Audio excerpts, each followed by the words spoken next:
School life किसी के भी लाइफ का बेस्ट मोमेंट होता है। स्कूल का किसी का अगर जो टाइम होता है, लोग काफ़ी इंजॉय करते हैं, चीज़ों को काफ़ी अच्छे तरीके से समझते हैं और वो सोचते हैं कि यार बेस्ट टाइम है, इंजॉय कर लेते हैं और बाद में जाके रियलाइज़ होता है कि हाँ यार वाक़ई में काफ़ी अच्छा टाइम था। और स्कूल में कुछ बच्चे होते हैं काफ़ी अच्छे होते हैं, कुछ बच्चे होते हैं काफ़ी बदमाश होते हैं और दूसरों की बातें नहीं सुनते हैं। जबकि कुछ बच्चे होते हैं काफ़ी ओबीडिएंट होते हैं, जैसा कि हम जानते हैं टॉपर स्टूडेंट्स जो होते हैं। तो यहाँ पे ये जो कहानी है, ये 2 बच्चों की कहानी है, जो अप्रॉक्सिमेटली 9th या 10th में पढ़ रहे होते हैं, अपने हाई स्कूल्स में रहते हैं और उनको पढ़ना काफ़ी ज़्यादा पसंद रहता है, लेकिन वो थोड़े ज़्यादा बदमाश भी रहते हैं। पहले का नाम रहता है स्मिथ और दूसरे का नाम रहता है जैक। तो स्मिथ और जैक दोनों अच्छे दोस्त भी रहते हैं और दोनों काफ़ी पढ़ने में अच्छे भी रहते हैं और उनको स्कूल में काफ़ी ज़्यादा एक्टिविटीज़ में पार्टिसिपेट करना भी पसंद होता रहता है। दोनों अपने स्कूल के आर्ट क्लब में रहते हैं और आर्ट्स में काफ़ी अच्छे रहते हैं। स्मिथ जहाँ तक था, उसको नई-नई तरह की पेंटिंग्स करना बहुत पसंद था और वो सबवे सर्फर वाला स्प्रे पेंट लेके कहीं पे भी निकल जाया करता था और स्कूल में पेंट भी कर दिया करता था। जैक कभी-कभी ऐसा करना चाहता था, लेकिन उसको उन सब चीज़ों में इतना इंटरेस्ट नहीं आता था। तो ऐसे ही नॉर्मल सब कुछ चलता रहा और एक दिन स्मिथ को वार्निंग मिली कि यार तुम ऐसा मत करो, तुम स्कूल की जो पब्लिक प्रॉपर्टी है उसको तुम नुकसान पहुंचा रहे हो। तो ये हुआ, चलो ठीक है, अब कोई सीन नहीं है, आपसे मैं नहीं करूंगा। स्मिथ के दिमाग में ही सारी चीजें आई और स्मिथ ने कुछ दिनों तक ये सब सारी चीजें छोड़ दी। बीच में हो गया समर वेकेशन। समर वेकेशन के बाद जब वापस स्कूल खुला, तो स्कूल खुलने के बाद जैक भी कहता है स्मिथ से कि अब से मैं भी पेंटिंग शुरू कर दूंगा। तो ये हुआ कि चलो ठीक है, कि काफ़ी अच्छी चीज़ है कि चलो अब दोनों साथ में मिलके पेंटिंग करेंगे। एक दिन 2 दिन सब लोग कुछ ना कुछ जाके बाथरूम की दीवार पे कभी कोई कुछ लिख दिया करता था, कभी कुछ बना दिया करते थे। जैक स्प्रे पेंट जब लेके आता था तो वो कुछ डेमोनिक सिंबल्स बना देता था, जैसे वो स्टार बना देता था सेटन वाला, या फिर कुछ वैसे सेटेनिक चीजें या फिर रिचुअल्स वगैरह वाली चीजें वो बना दिया करता था। धीरे धीरे वो डेली कुछ ना कुछ बना दिया करता था और जिससे बच्चे कहते यार तुम ये क्या बना रहे हो, ये सब तो सही चीजें नहीं है, नहीं बनाई जाती हैं। वो कहता था कि तुमसे कोई मतलब है और तुम बनाओ ना बनाओ, मेरा जो मन मैं वो करूं। तो ऐसे ऐसे ही नॉर्मली उसको बोला गया कि यार तुम ये सब मत करो, ये सब मत करो, लेकिन वो सब चीजों को मानते के जगह इग्नोर करता रहा और किसी की भी बातों को नहीं मानता था।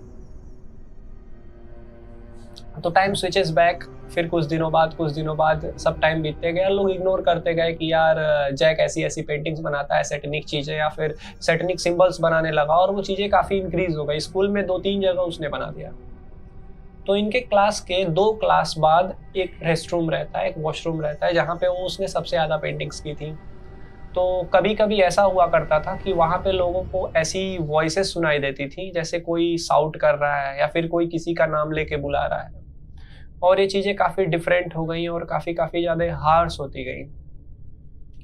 तो लोगों ने जाके कंप्लेन किया कि ऐसे सिंबल्स वगैरह बने हुए हैं जिसके वजह से ऐसा हो रहा है। तो स्कूल के एडमिनिस्ट्रेशन ने इसको इग्नोर किया, कहा कि यार ये सब तुम लोग फालतू की बातें मत करो, स्कूल का नाम खराब हो जाएगा, ये सब सारी चीजें सही नहीं है।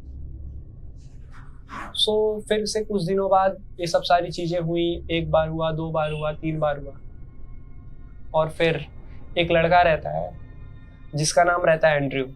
एंड्रयू काफी हट्टा कट्टा लड़का रहता है और क्लास का सबसे लंबा लड़का भी रहता है। काफी हाइट रहती है उसकी और मतलब काफी अच्छा वो उसकी बॉडी वगैरह रहती है। तो एक दिन ऐसे ही अकेले वॉशरूम में जाया करता है अप्रॉक्सीमेटली 10-11 बजे के आसपास, और सडनली जब वो बाहर आता है तो वो नोटिस करता है कि उसके फेस पे किसी ने स्क्रैचेस मार दिए, जैसे कोई ऐसे उसको मार दिया स्क्रैच। और क्लास में सब लोग नोटिस करते हैं और फिर वो आता है बताता है क्लास में, तो फिर से कंप्लेन होती है कि ऐसी चीजें हैं कि सर सही नहीं है, प्लीज स्कूल का एडमिनिस्ट्रेशन इन सब चीजों को रिमूव कर दे, क्योंकि सिर्फ उसी बाथरूम में सैटेनिक चीजें हो रही थी, क्योंकि वहां पे पूरे बाथरूम में सब कुछ फिल हो गया था। तो फिर जैक से भी बोला जाता है यार तुम ये सब ऐसा मत करो, सब सारी चीजें सही नहीं है। तो फिर जैक कहता है कि मैंने क्या किया, मैंने तो सिर्फ पेंटिंग्स बनाई है और तुम लोग झूठ में बोल रहे हो।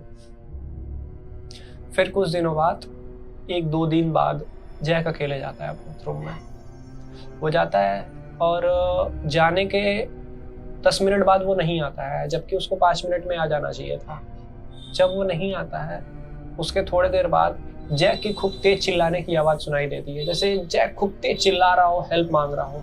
लोग दौड़ते दौड़ते दौड़ते दौड़ते जाते हैं उसके पास, पूरा क्लास उसके पास जाता है।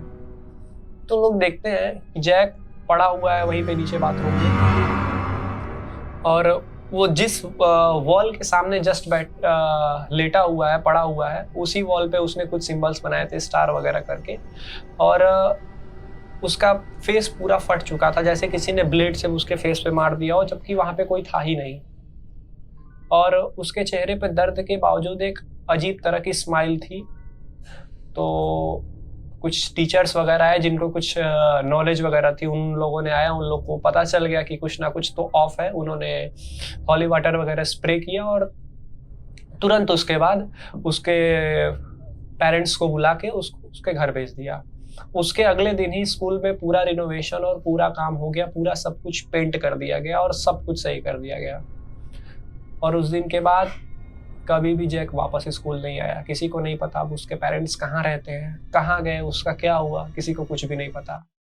लेकिन एक बात तो तय थी, अभी भी जो उसने बनाई हुई थी जो भी सारी चीजें, भले ही वो पेंट के अंदर कवर हो गई थी, लेकिन अभी कोई अकेले उस वॉशरूम में नहीं